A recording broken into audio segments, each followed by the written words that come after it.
On the first day of autumn, Mira and Jonah noticed that their school felt different after the final bell. The halls were too quiet, the windows too bright, and the old brass clock above the main staircase seemed to tick in a slower rhythm than time itself. Mira, who believed every mystery deserved at least one careful investigation, spotted a narrow door behind the trophy case that neither of them had seen before. Jonah, who preferred caution but never wanted to be left behind, tested the handle and found it unlocked. Beyond the door was a corridor lined with pale lanterns and walls that shimmered like wet paint. The air smelled of rain, chalk dust, and something sweet, like apples left in the sun. Their sneakers made no sound on the floor. At the end of the corridor stood a greenhouse growing inside the school, though no one had ever mentioned it.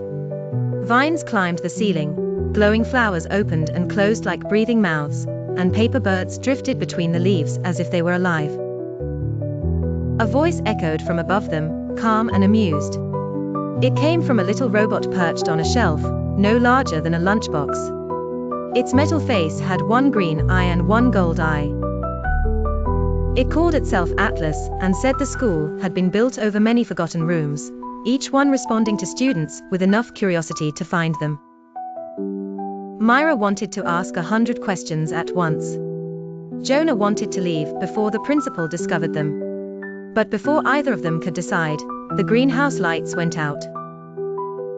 From the shadows came a rustling sound, followed by a second, and then a third, as if the room were full of hidden footsteps. Atlas explained that the school only stayed enchanted when someone cared for it. In the past, students had tended the secret rooms, but lately no one had entered them.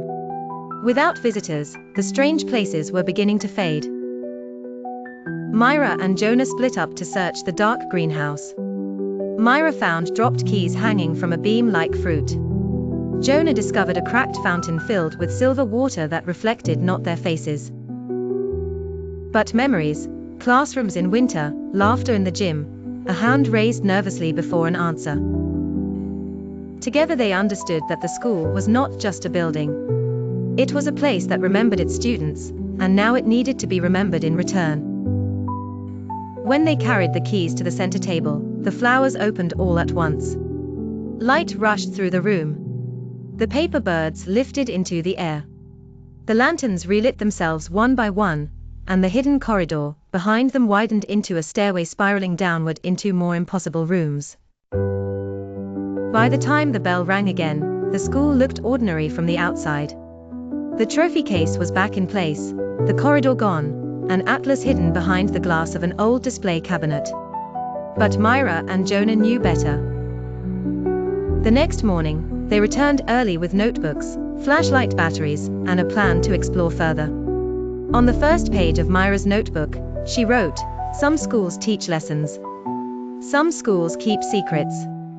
Ours does both."